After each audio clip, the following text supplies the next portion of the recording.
Warning, the following episode contains discussions about violent crimes, disturbing events, and explicit details that may be unsettling for some listeners. Please be advised that this podcast is not suitable for young children, and listener discretion is strongly advised. Hey y'all, welcome to Southern Shadows, a mother-son true crime podcast. I'm one of your hosts, Janet, aka Mama. And I'm DK. And each week, we're here to share stories of true crime that have happened in the South. In a previous episode, we've talked about narcissism and how those types of people have a personality that they believe they're never wrong, that they're above other people, and they don't like to be corrected or feel like they're not in control of a situation. We've even talked about how this type of behavior can lead to domestic abuse, where the narcissist often targets their significant other.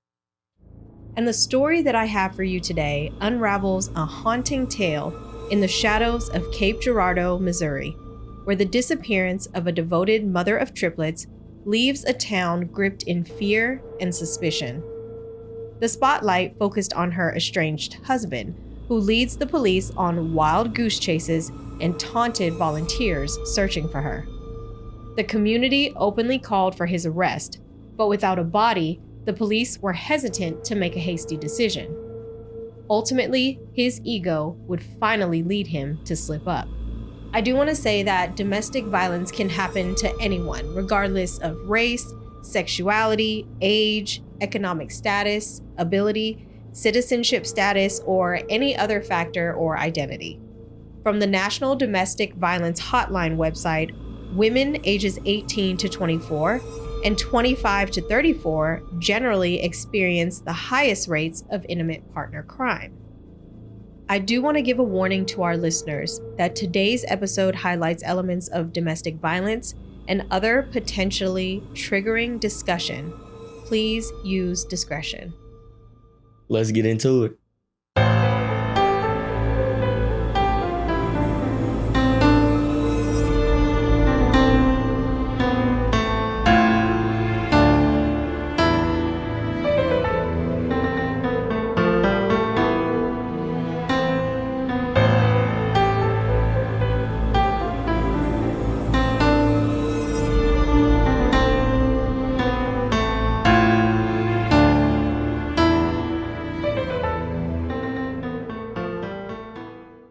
Cape Girardeau is a city located in Scott County, Missouri, with a population of about 40,000. It is located approximately 100 miles southeast of St. Louis and 150 miles north of Memphis. This is where Jacque and Clay Waller lived throughout their marriage.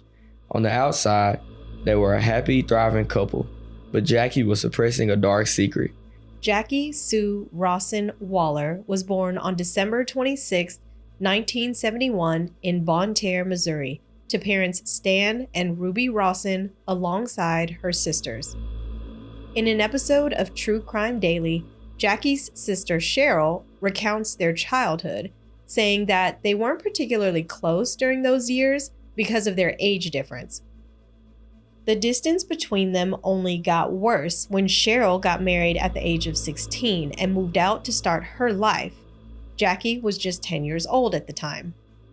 It wasn't until Jacque was in her 30s expecting her first child that she and Cheryl started to bond over motherhood. They became really close because the journey to parenthood had been challenging for Jacque and Clay, and they eventually turned to IVF treatment to conceive. Cheryl describes this period as the time when they were truly bonded, expressing that they were inseparable and stuck together like never before. Unfortunately, Cheryl would end up being her main source of support when it came to the kids, because Clay wasn't doing his part. Jacque met James Clay Waller in the early 1990s, and they were married in 1993. Cheryl described him as awkward with a speech impediment and that her sister felt sorry for him. Soon after they started dating, he tried to put a divide between her and her family, often trying to isolate her from them, and marrying him only made it worse. Her parents were not fans of him, to say the least. One thing they hated was that Clay could never keep a job, leaving Jacque as the sole provider for the family. At one time, Clay had a short-lived stint at the sheriff's department as a deputy, but his employment was terminated after just a year. Captain David James of the Cape Girardeau Sheriff's Office said that, quote, he had kind of a deceptive demeanor about him. Struggling to find stability, Clay moved from one job to another, unable to keep a position for an extended period. Jackie's family found this problematic because they expected their daughter's husband to be a provider for her, and now their 3 children. Do you know the difference between emotional, physical, or mental abuse? Yeah, I know physical abuse is when you like put your hands on somebody, and verbal abuse is when you like say hurtful things that targets something that the other person doesn't like. And I feel like verbal abuse and emotional abuse can be the same thing at times. Yeah, exactly. Emotional abuse is playing on someone's emotions, so you use words to manipulate them and to control them. Exactly. Well, Jackie's family claims that all of these were used by Clay to keep Jacque around. Even though he wasn't treating Jacque well, as observed by her family, she still had hope to have a family of her own with her husband. Like I mentioned, after years of trying, the couple turned to IVF, and on October 14th, 2005, Jacque gave birth to triplets, Avery, Maddox, and Addison Waller. At that time, Jacque was a manager with Anthem Blue Cross Blue Shield. Despite being the sole financial support for the family, she also found herself taking care of Clay. According to family members, the dynamic often felt like caring for 4 children instead of 3. The fact that it was hard for her to have children and now finally having that wish come true, you would think that Clay would be more excited. Jackie's sister said, though, that Clay was not actively involved in parenting and rarely helped Jacque in caring for their 3 babies. Years of emotional and physical abuse started to wear on her, and Jacque started pulling away from Clay. On top of that, Clay was reportedly having affairs, and his lack of interest in his own children really pushed her away. Jacque loved being a mom, but if she was the only one taking care of the kids, she started to realize that she didn't need Clay. She eventually reached the point where she was ready for a divorce. But, as controlling people do, the more she wanted distance, the more Clay's behavior escalated, becoming increasingly dangerous. On a podcast episode of The First Degree, the hosts Alexis and Jack interview Jeff, an attorney who specializes in criminal and family law, including divorces and custody battles. In November 2010, Jeff met Jacque Waller, who was 39 years old at the time. She had been recommended to him by a friend and wanted to get some legal advice about the process of divorce. Jeff thought it was just going to be another routine case, settled quickly, but he soon found out that there was much more under the surface. Jeff told the host that Jacque told him that she'd been keeping a diary on her work computer of all the things that Clay had done. For example, on December 3rd, when Jacque mentioned divorce for the first time, Clay responded, quote, "I have a feeling that one of us won't be around to see the kids grow up." In another diary entry dated for Friday, March 18th, she detailed Clay telling her that she did not deserve to live and that a divorce would be her death sentence. By Wednesday, March 23rd, Clay had escalated his threats, stating that if he couldn't get to Jacque, he would kill the children. He told her about a plan that involved going fishing with her over the weekend and telling her that the kids had drowned in order to see how she would respond. Jacque told Jeff that she was terrified of her husband. She was convinced that Clay would kill her. She asked Jeff, after filling out all of the paperwork, to not let anyone know that she had been there. She didn't even want to take any paperwork with her, just in case Clay would find them. Jeff reiterates to the podcast host that she was 100% fearful for her life. In the spring of 2011, Clay lost his job again, which meant that the couple would soon be evicted from their house. Seeing this as an opportunity to escape, Jacque decided to take their kids and move in with her sister Cheryl. Clay decided to move an hour away to Jackson and stayed with a friend. The decision to separate was mutual, but Clay made it a point to continue trying to intimidate Jacque. He even told her that she was not safe at Cheryl's house. And naturally, Cheryl told her sister to get the police involved. But Jacque wouldn't.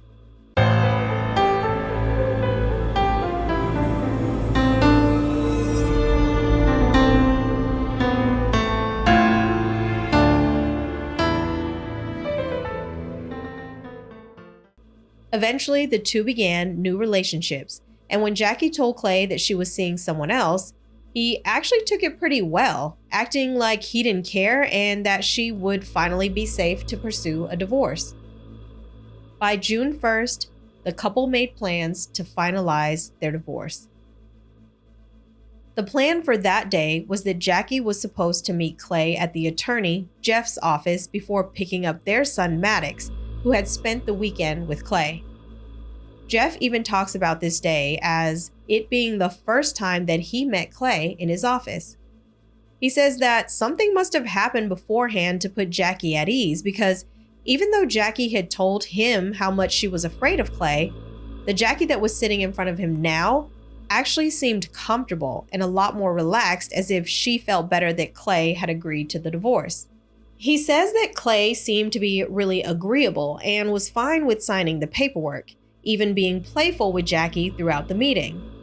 He notes, though, that there were some random moments in his office where Clay would suddenly get quiet and sort of seem like he was in a daze. More on that later. Jacque called her sister Cheryl after the meeting to let her know that she was on her way to Clay's to get Maddox and would be home soon. But after 3 hours, Jacque still hadn't come back, and Cheryl's calls to her went ignored. Cheryl called Clay because she was obviously worried, but he didn't answer at first. Fearing the worst, she left a message saying that she would call the cops if he didn't call her back within 5 minutes. When Clay eventually did call Cheryl back, he said, quote, "If I see her, I'll tell her to call you." And then he hung up on her. Cheryl knew something wasn't right, so she got in her car and drove to Jackson and went straight to the police station, telling them that Clay Waller had killed her sister. So in a lot of missing person cases, you're often going to hear that the police tell the person making the report that they need to wait at least 24 hours, especially if it's a missing adult. Have you ever heard of this before, like in a movie or anything? No, not really. Oh, okay. I thought when you say that someone's missing, they just hop right on it. Yeah, I think it just depends, obviously, on, the jurisdiction or the police officer that you happen to come across that day. But typically, I think regular protocol is to wait at least 24 hours, especially if it's an adult, because when you're an adult, you actually have the right to ignore people's calls. I guess it's almost like they're like, well, they can kind of do what they want. They're an adult. So maybe they just don't want to answer your call right now. So typically they make them wait 24 hours. It's really weird. But in this case, the police acted very swiftly and they sent a sergeant to question Clay. He told the police that Jacque met him at a drugstore after 11 a.m. They had lunch and then they planned to go back to the attorney's office around 3 p.m. They are even seen on surveillance footage at a local drugstore together. According to Clay, after the appointment with the attorney, Jacque came to his house to discuss the divorce, not to pick up their son as she had told Cheryl. In fact, he told the police that Maddox was with his girlfriend in Illinois. He says that they took a nap together, and when they woke up, they got into an argument where Jacque allegedly stormed off, walking down the street. He says that he started to go after her, but he decided to just turn around and go grab a soda. And when he got home around 6 p.m., her car was gone. At some point, the police called Jeff, the attorney handling the divorce, to let him know that Jacque is missing and that he may have been the last person to see her alive. Of course, he answered all of their questions and told them everything that he could. Shortly after he gets off the call with the police, something bizarre happens. he gets a call from Clay himself. Jeff described Clay's very matter-of-fact demeanor on this call, and he tells him, quote, "Hey, just wanted to let you know that Jacque is missing." His tone was definitely the opposite of someone who might be concerned for the missing mother of their children. But that's not the craziest part. Clay actually showed up to Jeff's office in person, claiming that he had a question to ask him. He says, "Can I hire you? The police are probably going to want to talk to me, and I gotta have a lawyer." Jeff tells him, "Well, you can't hire me, I'm a witness." To which Clay asks, "What are you a witness to?" And Jeff says, "Well, you guys came in here yesterday. You can't hire me. I'll be a witness either for or against you." Jeff further comments, "He's a psychopath. He had no emotions about it. It was really weird." So Clay walked into the attorney office and he just was like, he just thought he could hire him on the spot. Exactly. It's really, really weird behavior considering we're looking for your wife. Yeah. So, investigators put together a special team called the Major Case Squad. Captain James described this as a squad of 7 different departments developed with the goal of taking the elite detectives and crime scene personnel from each agency and putting them together. The best of the best, if you will, to find any clues of Jacque's disappearance. The team immediately found her car abandoned on the side of the interstate with one flat tire, looking like she had a blowout. Closer investigation revealed that because the rim of her tire had no damage, it had clearly been punctured and staged to look as if she had a blowout. Also, none of her personal items were in the car. Clay starts to realize that the police suspect him, so he eventually does get a lawyer. He refused to allow the police to search his car or his house, including searching Jacque's car, as they were technically still married, so he had it in his possession, and he had the right to deny it from being searched. That didn't stop the detectives, though. All they had to do was get a warrant to search Jacque's car and Clay's truck and the house that he'd been staying in, which they did. In Clay's truck, they find blood smeared on the driver's side, as well as blood on the back of Jacque's car. When they send it off for testing, it turns out to be fish blood. Wait, fish? Like fish in the water blood? Exactly. Clay had intentionally wiped fish blood on his truck, and he recorded himself doing it, saying, quote, "I want to see if the police would be shady or not." He actually does a lot of stuff like this, where like he's toying with the police, but more on that in just a second. Unfortunately for him, Clay wasn't as smart as he thought, because in the home where he was staying, police noticed that the carpet in the hallway was missing. They also found what they believed to be samples of blood on the walls, and it appeared that someone tried to clean up a bit. While in the basement, they noticed a crawl space that had been recently disturbed. FBI agent Brian Ritter decided to crawl through the narrow space, and he found the missing carpet, bloodied and cut up. The evidence is sent off for testing. And do you want to guess what it came back as? A different type of animal. It's actually a match for Jacque's DNA. It was obvious that something awful had happened in the hallway to Jacque, but Clay refused to cooperate with the authorities. Investigators are now faced with the harsh reality that Jacque is probably dead. But without a body, there wasn't anything that could be proven.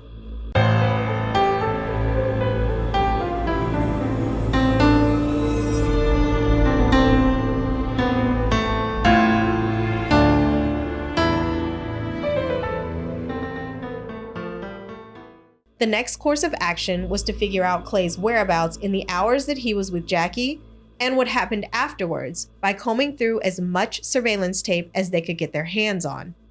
Here are some things that they were able to piece together. At 11 a.m. on June 1st, she meets Clay at that drugstore and can be seen walking up to him. At 1 p.m., she's seen on an ATM surveillance video. this is the last time that she's seen alive. Hours later, Clay is seen on surveillance at a toy store where he met his girlfriend and son in a completely different outfit. Investigators are able to hone in on Clay's white truck that he pulled into the toy store with and noticed that there was a blue trash can in his truck bed and that he was also towing a small boat.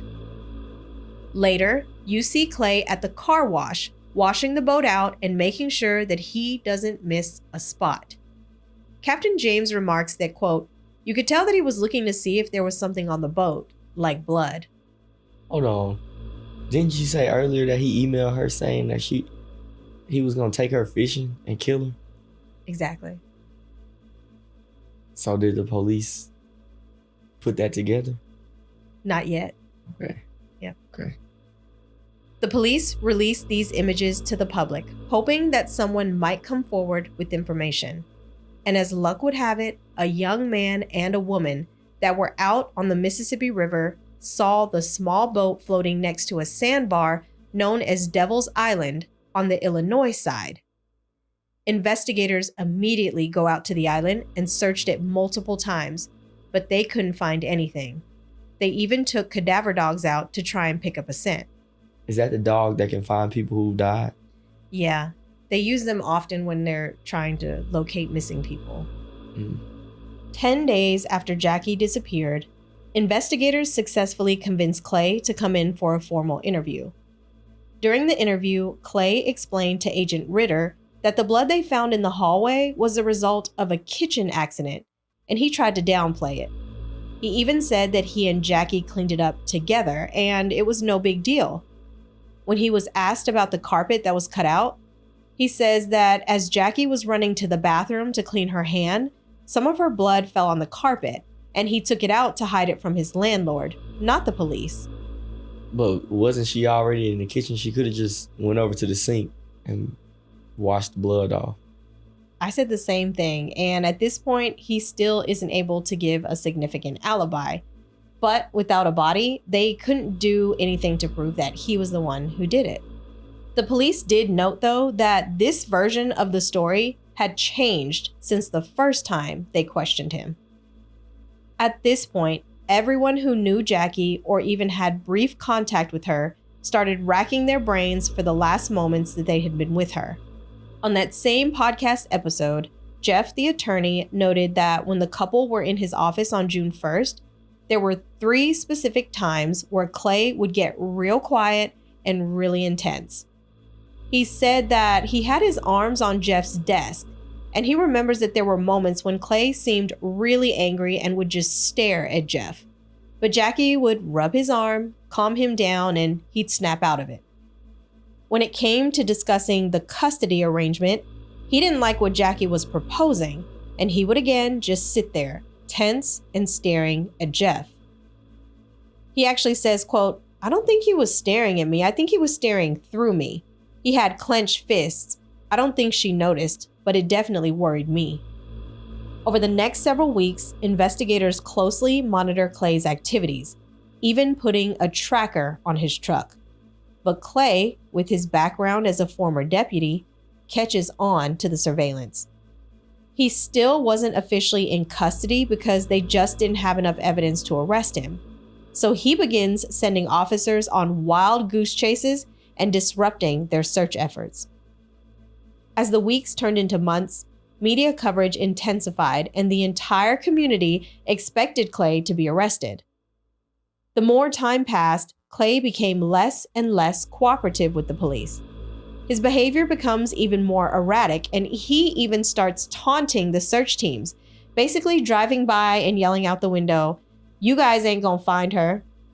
Jacque's parents told Crime Watch Daily that, quote, "He was laughing all along and thought it was funny. He would come by and honk his horn at search teams, calling them a bunch of fools."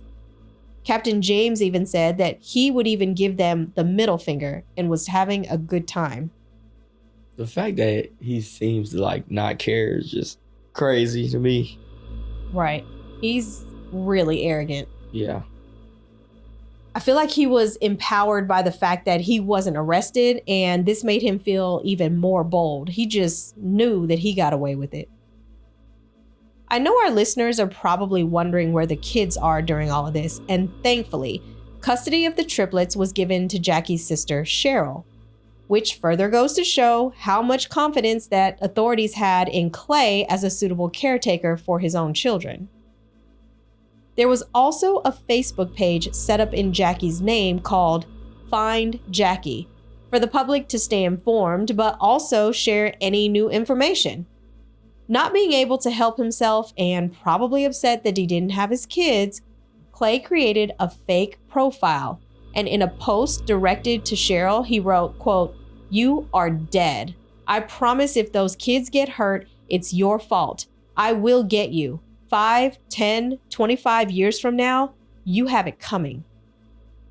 I thought he didn't even take care of them anyway. But remember, narcissistic people just want to have control over situations. I don't think he really cares about the kids. It's just the fact that he doesn't have control over that situation. And Jeff, the attorney, called him a psychopath. So, I'm not a doctor, but I think it was just part of his ways. Yeah. Yeah. Cheryl took these threats seriously, as she should have, and immediately reported it to the police. In September 2011, Clay was finally arrested, but not because of his connection to Jacque's disappearance, but because they were able to trace the IP address of his anonymous profile back to Clay. Do you know how IP addresses work? Have you guys talked about that in class? I just know you can find someone online where they stay or where they at.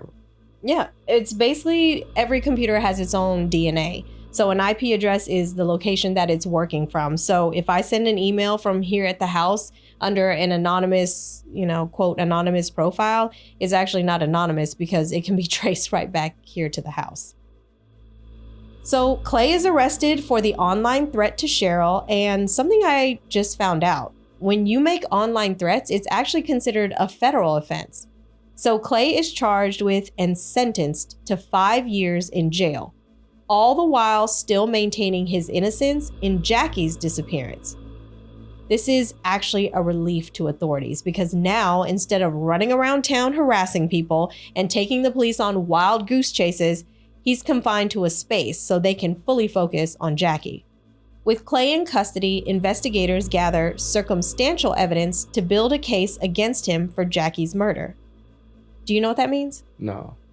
So it basically means that the evidence is enough to imply that someone is involved or responsible. So based on the fact that he was the last person to see her, there's blood on the carpet, all of that, they feel like they have enough to persuade a jury at trial that Clay had something to do with her disappearance and most likely her death. Based on what I've gathered, this is not something that most prosecutors actually pursue, and they only do it when they are confident that it will lead to a conviction. Despite not having a body, prosecutors move forward with charging Clay with first-degree murder and tampering with physical evidence. Of course, Clay pleads not guilty at first, but if it went to trial and he was found guilty, he would be facing the death penalty. Clay's attorneys, however, propose a deal that he pleads guilty to the lesser charge of second-degree murder that would carry a 20-year sentence. If agreed, he would have to provide the authorities with the location of Jacque's body and provide a confession in court. So, in June 2013, Clay pleaded guilty to second-degree murder of his estranged wife, Jacque Waller. Clay recounted the last moments of Jacque's life. He tells the court that he struck her in the head and face with his fists, put his forearm on her neck, and suffocated her with all of his body weight. When the judge asked him where this took place, he told him at his house in Jackson. Clay says, quote, "We got into an argument, I lost my temper, and I caused her death." I remember that we talked about the differences between first degree and capital murder, but I don't think I know what second degree murder is. It basically means that you killed someone accidentally, like you didn't plan it. Because remember, first degree, you planned it. You intentionally caused harm. Yeah. So he told this story about them getting into an argument, and in the heat of the moment, he killed her. Mm. During his hearing, Jackie's sister Cheryl gave a victim impact statement. Is that when they like stand up in front of the court and they just make the person who caused the crime feel guilty, or you just I know what you're talking about. Yeah, exactly. Just telling that person how this crime has impacted them. Yeah. Exactly. And in this case, Cheryl speaks directly to Clay and says, "Does she haunt you? Do you see it? Do you see the life go out of her eyes, Clay? Do you replay in your mind putting her in that hole that you dug the day before, and with each shovel of dirt covering her body? Do you see it over and over? I pray that you do." Clay never turned to look at her one time. Do you remember that trash can that they saw on surveillance camera? Yeah. Clay admitted that Jackie's body was in there when he went to the toy store to meet his child and his girlfriend. That's crazy. Speaking of his son Maddox, he asked his aunt to come to court that day, but instead decided to record something for his dad. Cheryl gave it to the attorney to decide if they'll play it, which they did. Maddox addressed his dad and said, quote, "You killed our mom. You're a big fat jerk. I wish you were never my dad. I never want to see you again. We don't like you anymore." Clay takes investigators to Devil's Island, but when they get there, Clay claims that he couldn't remember exactly where he buried Jackie. He pointed them in a general area, and after looking around, one officer found the spot in a very interesting way. You see, Clay had told them that he poured fertilizer on top of the area that he buried Jackie. That particular officer knew a little something about horticulture and knew that too much fertilizer could actually kill the roots of a tree. In this area, there was one tree that was visibly dying, and when they started to dig on May 29th, 2013, almost 2 years after Jackie went missing, police finally found her. Her body was located on the Illinois side of the river on private land in Alexander County and was buried 6 feet deep in sand. The worst part is that Clay admitted that he pre-dug the grave. He admits that the wheels were set in motion a year before Jackie's death when she discussed separation with him for the first time. Basically, the day before their meeting with the divorce attorney Jeff, he had already decided that she was going to die. Cell phone records reveal that the day before, he was sending Jackie a lot of messages to reassure her, making her feel like he was happy about the divorce. Remember when Jeff said that something must have changed because she seemed more relaxed in his office? Yeah, I remember, but I'm also thinking like, how did they agree to call it second-degree murder if he admitted that he planned on doing it a whole year before it happened? That's a good question. The thing is, Clay was refusing to cooperate, so his attorneys probably went to him and told him, look, there's no way out of this, but if we agree to a lesser charge, you won't serve as much time. Which brings up another point that I want to mention. The prosecutors actually went to Jackie's family to ask them how they felt about this plea deal before they would accept it. Even though the family wanted Clay put in jail for life, which is what he would have faced if charged with first-degree murder, they wanted to find Jackie even more. So they reluctantly agreed to the plea deal in exchange for knowing what he had done to their daughter. Once her body was recovered, the arrangements were made to finally put her to rest on Saturday, June 8th, 2013. During her funeral held on her parents' 50th wedding anniversary, Cheryl and her husband sat with the triplets. In attendance were her friends, family, co-workers, and even law enforcement who helped work on the case over the past 2 years. Even volunteers who spent hours trying to find her came to pay their respects. She was described by her friend Bly Gailmore as fun, playful, and kind-hearted and lovable, a mentor and an inspiration to many others. She was classy, mischievous, and this is why I called her friend. Although the family had some peace, the story of what Clay Waller was guilty of doesn't end here. In May 2016, Clay was indicted on charges of interstate domestic violence. This basically means that the crime that he committed was in multiple states, which now elevates it to a federal offense. By digging the grave in Illinois, killing her in Missouri, then coming back to Illinois to bury her, he now could be charged with another crime. Clay was sentenced to an additional 35 years in federal prison after serving the 20 years in state prison. Bet he thought he got away with it, didn't he? Yeah. Confined in jail, Clay remained arrogant and unremorseful. While in jail, Clay becomes close with another inmate. He tells this inmate that he just got a book deal and that he needed some help to write the manuscript. This is a lie, by the way. The title of the book was called, get this, If You Take My Kids, I'll Kill You. The Public Confession of Missouri's Most Notorious Wife Killers. Wife killers? The guy, he must ask for help, killed his wife too. No, I think it just means like out of all the wife killers that are out there, he's the most famous one. The inmate noted that Clay seemed to be reveling in the crimes that he committed and acting like he was famous for what he'd done. The inmate was able to smuggle the book out of prison and gave it to the authorities so that they knew exactly the kind of man that he was. In 2016, the FBI placed restrictions on any possible money that he could have collected if he actually was able to get this book published. They basically say that the money, if he got any, would go towards any costs associated with the case. In his final words to hosts Alexis and Jacque, Jeff, the attorney, says something that I think I said to myself when researching this case. He says, quote, "It's terrifying that people could be that cold. That type of person is just scary. Just scary." And that's the story of Jacque and Clay Waller. Any final thoughts? I think that Attorney Jeff just said it for me. I mean, it's just, it is scary that somebody could just be like that, you know? I just don't get it.